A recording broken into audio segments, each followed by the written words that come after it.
the saga of the rise of the Rice Kings and their Rice Kingdom in the low country of South Carolina is a quintessential example of a very large story told in a relatively small place.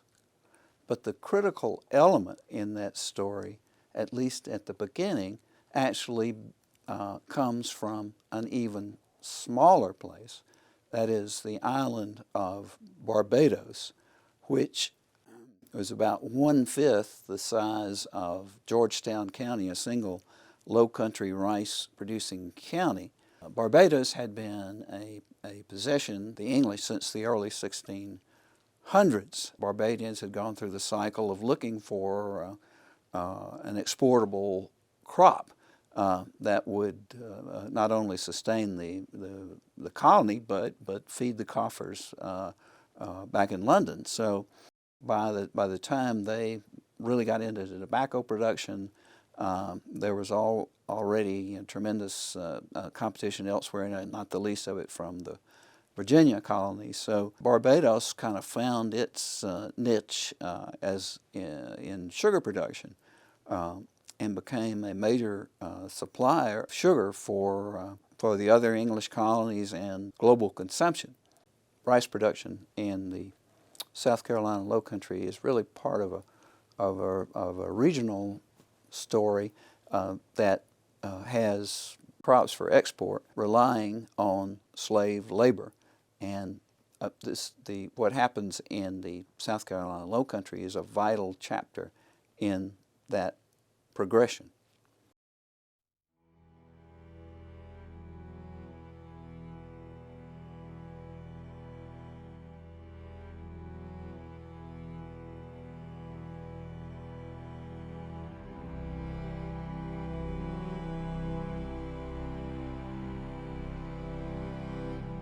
Sugar became the most successful crop in the New World, resulting in the establishment of the slave trade to work the sugar plantations of Brazil and the Caribbean islands. The entire civilized world participated. It is a tragic story of epic proportions. The Portuguese were the dominant slave merchants, followed by the British, Spanish, French, Dutch, and Danish. Barbados became the most valuable British colony in the New World. Over time, 400,000 slaves were shipped to this small island off the coast of Brazil. Ultimately, over 12 million people were captured, enslaved, and shipped to New World colonies to work on plantations. 1.5 million never made it. They died on the passage. Of the 10.5 million survivors, only 400,000 would be bound for America, and all of those arrived prior to 1808, when America banned the slave trade. By the time of the Civil War, this number had grown to 4 million, almost all located in the South. In the late 1600s, a few adventurous Barbados planters set their sights on a new frontier, the new British colony of South Carolina.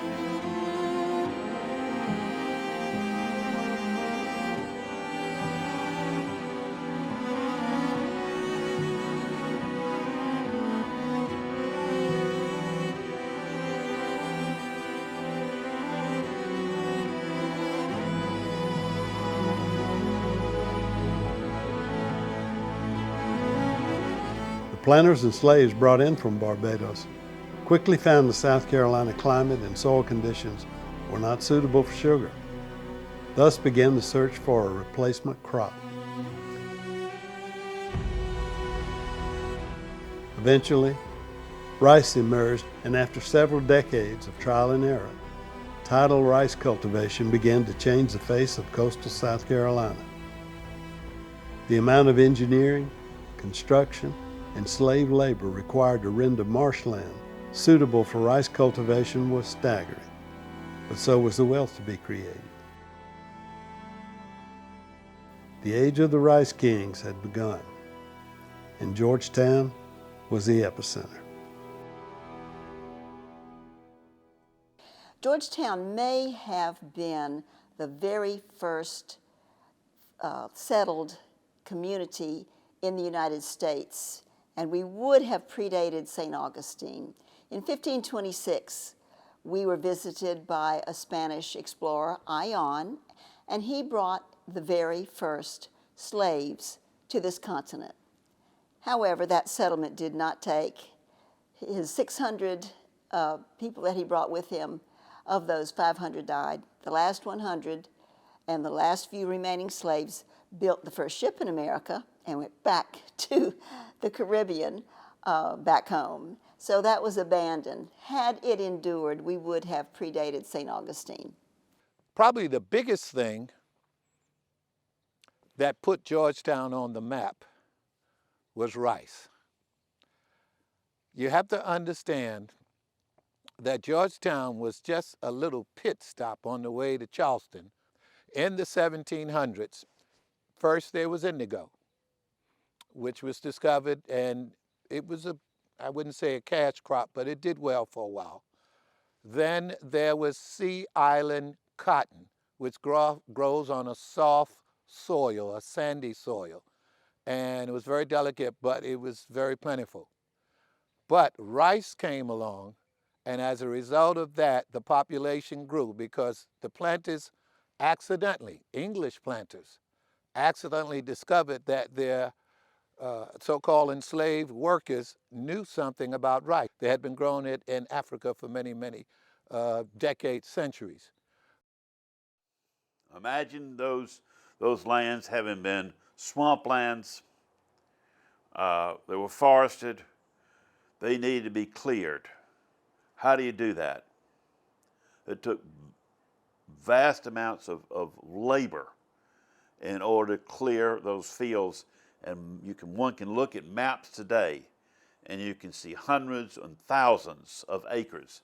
The amount of earth moved to create the dikes, the canals carrying the fresh water, the drainage ditches to serve the rice fields, or to either bring water in or bring water out.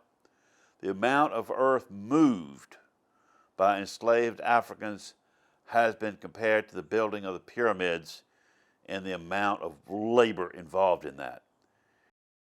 But more importantly, they took what the slave owners thought was unfertile swampland and was able to mix. If you know anything about rice, you know that rice has to come from a delicate mixture of salt water and fresh water.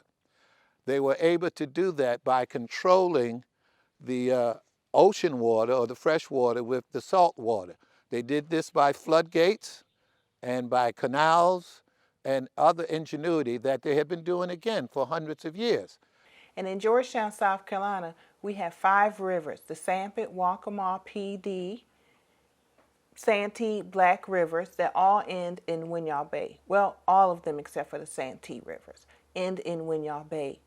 And this was important to the rice culture because the enslaved Africans knew how to control the water. And they knew that through the tides that the seawater would push the fresh water into certain low-lying areas. And they knew in their heads the technology, and they had the physical build to create the rice, to grow the rice, which ended up making many Europeans wealthy during that time at the beginning of our nation. Rice required a lot of labor. At the same time, West Africans were brought over from West Africa as slaves, and along the West African coast, they had grown rice. So they knew about rice cultivation. Most of the slaves that came to Georgetown County were from the West African coast. It was known as the Rice Coast, and rice was grown there by them, and that's where they developed their expertise with it. They had hundreds of years of experience with growing rice. We had 10, 15 years. You can see the tremendous skills and labor involved in the creation of those rice fields that concentrated the wealth among the planter class here in the Low Country, and also nurtured an African American culture that remains with us today. Now, with the arrival of all of these slaves from the west coast of Africa, they were all from different tribes, different areas of the continent on the west coast, so they were different languages and different customs. Well, when they arrived in the colonies, they had to develop a way of communicating. So what is known as the Gullah culture developed. The Gullah culture is not only language, it's clothing, it's religion, it's folk tales, it's music, it's art, it's foodways, medicines. It's every facet of life is the culture. So there were different cultures in the different areas of Africa. So all of this began to meld together, and that is where the Gullah culture is derived. We don't know where the word Gullah comes from. Possibly it's a corruption of the name of Angola. Makes sense, but even the Gullah people don't actually know exactly how that term derived. Out of the greatest darkness came some beautiful things. In South Carolina, probably most folks will immediately think about sweetgrass baskets, but also how we cook, how we celebrate, how we practice our spirituality. It all came into being and created the Gullah community.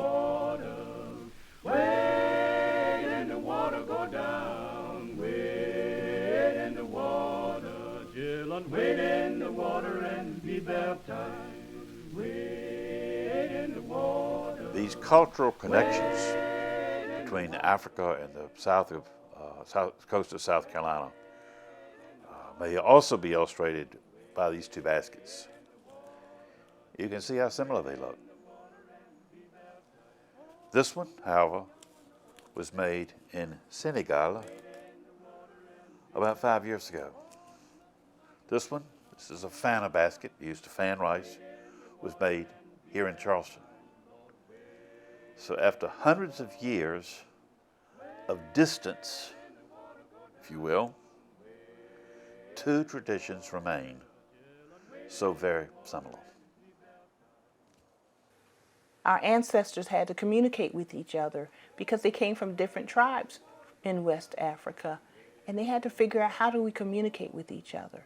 So they took many languages, including English, and in some cases Spanish, and African languages, and they made the Gullah language. The Gullah religion continued to use the beliefs from Africa about the deities and about the afterlife. As they were incorporated into the plantations, the Christian religion was introduced to them, and the planters would build chapels on their property for the religious education of their slaves. And the ministers of the churches, they would go out to the plantation chapels to educate the slaves in the Christian religion. And many of them took to it, some did not. They continued to practice the old religions. The interesting thing about it, rice is grown on the sea or on the coast because it has to be a balance of water. The interesting thing about it is that the rich planters who were very wealthy became in the Waccamaw Neck, because the Georgetown County produced more rice than any other place in the country. But the Waccamaw planters, the planters on the region between Charleston and Myrtle Beach, but really Georgetown and Myrtle Beach, the Waccamaw planters produced more rice than any other planters in this region. They were what we call the fat cats. They had more money, more wealth long before J.P. Morgan, Rockefeller, Carnegie. You had rich planters from this area. The irony is that the skills of Africans who came over to the Low Country, their knowledge of rice cultivation, became the instruments of their enslavement, because rice became that profitable crop that the planter class was looking for and that the motherland was looking for to support the mercantile system. However, the sad thing is, every penny of that income, of that revenue, was on the backs of the enslaved Africans. Now, one of the unsung issues about slavery is what they actually contributed to American history. Their ingenuity was unsurpassed in those days.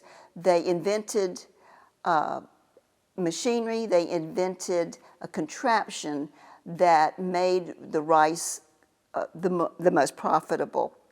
It's called a rice trunk, and it's a floodgate system that was very sophisticated. Among the slaves were master builders and people who excelled in every area. You'll find that in any cultural group. There are always those who are more gifted than others.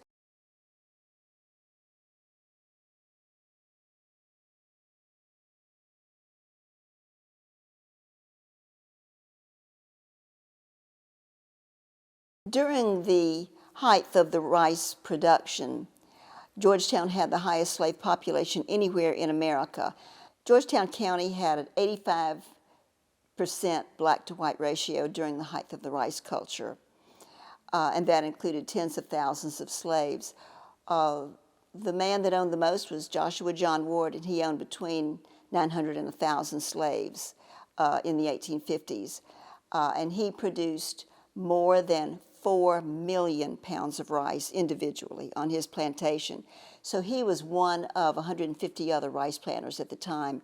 So Georgetown exported in excess of 10 million pounds of rice per year with the slave effort. And they were very proud of that.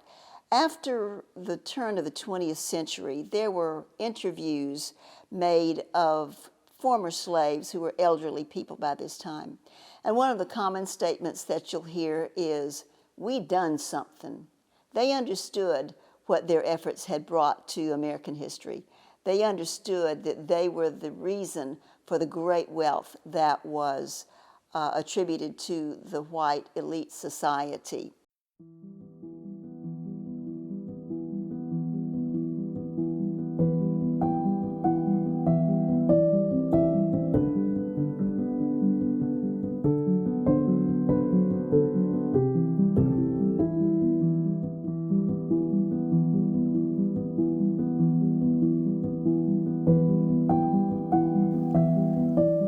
Plantation slave villages were central to the lives of the Gullah people, as were the slave chapels. The plantation masters encouraged regular slave missions and services, led by the local white clergy. The result was a spiritual culture that embraced the white man's religion, but unique to the Gullahs. Only a few remnants of the old village and chapels are left to remind us of the Gullah struggle. Thousands of them are buried in unmarked graves in these rice fields that now lie fallow.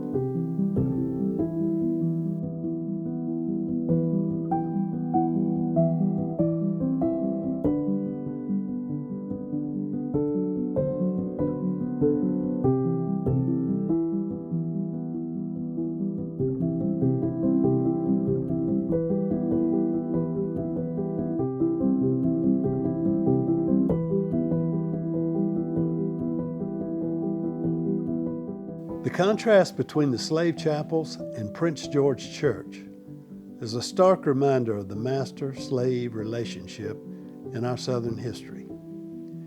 Prince George is a magnificent edifice, built in 1745.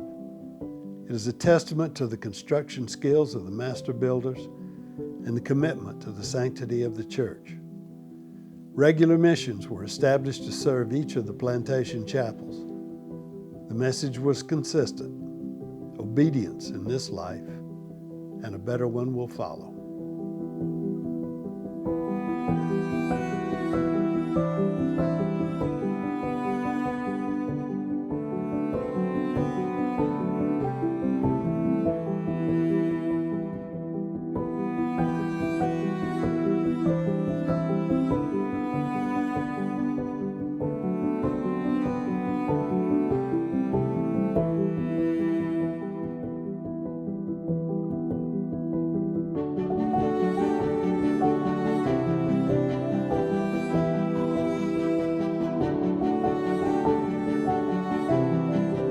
For almost 200 years, rice was the source of South Carolina wealth. It was also the source of demand for slave labor to create that wealth. Long before King Cotton became such a large part of the U.S. economy, the Rice Kings and the tidal irrigation system they built on the South Carolina coast firmly established slavery in America.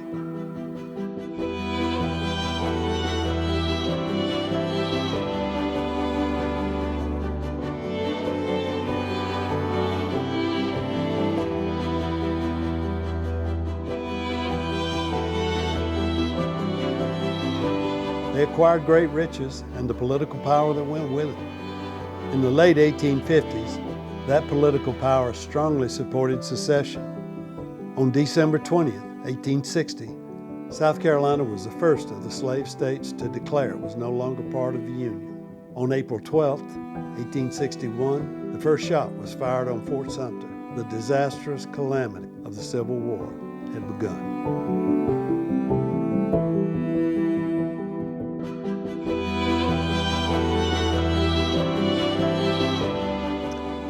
The surrender of 1865 was the beginning of the end of the Old South. 4 million people who could not read or write and had no last name were suddenly free. The Georgetown community was 85% black, leaderless, with no direction. But leadership came forth and began to seek education for its children and acceptance into a system that boldly declares all men are created equal. Former First Lady Michelle Obama has roots in Georgetown. Her great-great-grandfather is buried in an unmarked grave on Friendfield Plantation. Her grandparents and great-grandparents are buried in the Bethel AME graveyard. Rice slave to White House in 4 generations. The creation of the plantation empire on the coast of South Carolina firmly established slavery and the plantation system in this country. Almost 1,000 slave voyages were made between Africa and Charleston to create that empire. Prince Frederick Church, just outside Georgetown, in the rural community of Plantersville, began construction in 1859 on the eve of the Civil War. No one could foresee the tragedy that was about to unfold. The Rice Kings of South Carolina had a large impact on our nation's history that we need to understand. This is where we came from. This is how we got here. This is who we are.